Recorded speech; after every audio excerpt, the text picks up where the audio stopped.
Now, as fish food quality is getting better and better, the fish food experts are starting to understand that having 100% digestible food is not actually good, because there needs to be an amount of roughage in the food to help the digestion of many species of fish.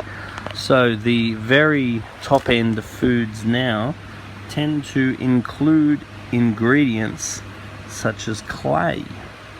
Now, what ingredients such as clay do, also peas and other things that are not really digestible by a fish, but it does help to clean the fish out.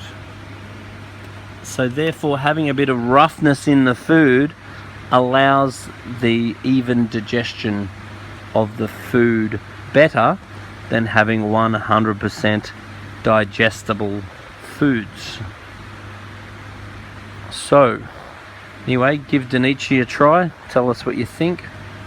One of the biggest mistakes made by particularly cichlid hobbyists, but many hobbyists, is feeding their fish too much.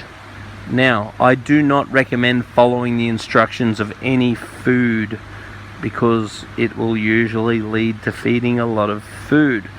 But it is totally natural and totally normal for your fish to appear hungry all the time, because in the natural environment, a fish like an electric blue, a predator like that, may only get a feed every few days, and that's very normal for it to be hungry.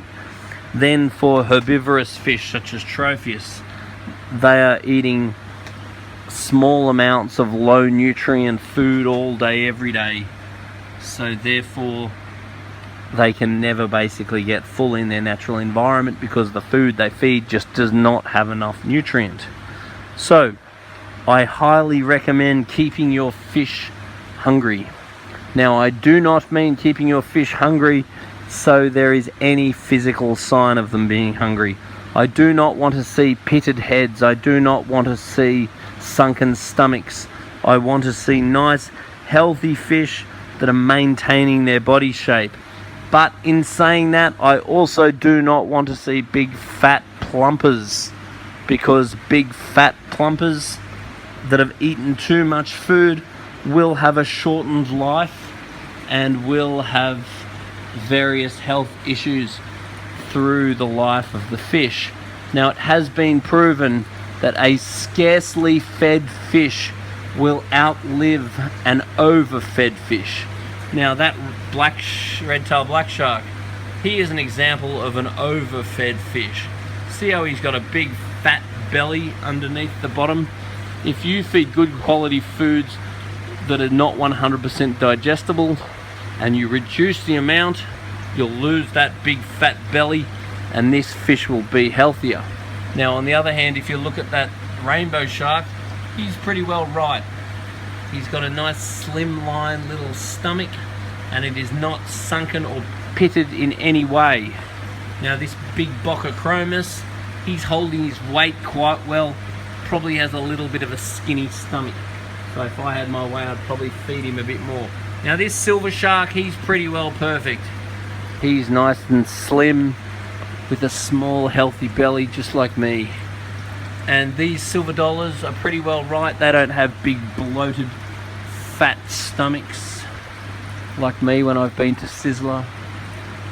These Oscars, they're in pretty good shape. He's in pretty good shape. So most of the fish are in. Now, there's one that often is well overfed. If you're feeding too much and you get the catfish that are so big and fat they sit on their big fat bellies, that means you're feeding your tank too much. Now, these salmon cats have got nice healthy bellies. So the moral of the story is, don't underfeed your fish, but most people actually overfeed their fish. So just watch the belly, and if you get nice healthy streamlined bellies, your fish will live longer, be happier. If you've got big, fat, blonky bellies and you're feeding too much, it will shorten the lifespan of your fish. It'll make them grow fast, make them look good, but it is not good for their health. So, don't feed too much, and also don't feed 100% digestible foods all the time. Foods like a lot of the high quality pellets that don't have roughage, such as clay and peas and things that they can't digest. And definitely stay away from a lot of frozen foods like bloodworm, because overfeeding your fish and feeding too heavily digestible foods is also the main reason why your fish get sick, particularly with issues such as bloat. It is very rare for underfed fish to get bloat. It is very common for overfed fish to get bloat. Anyway, if you've got any more comments to add to my little spiel on not feeding 100% digestible food, then feel free to comment.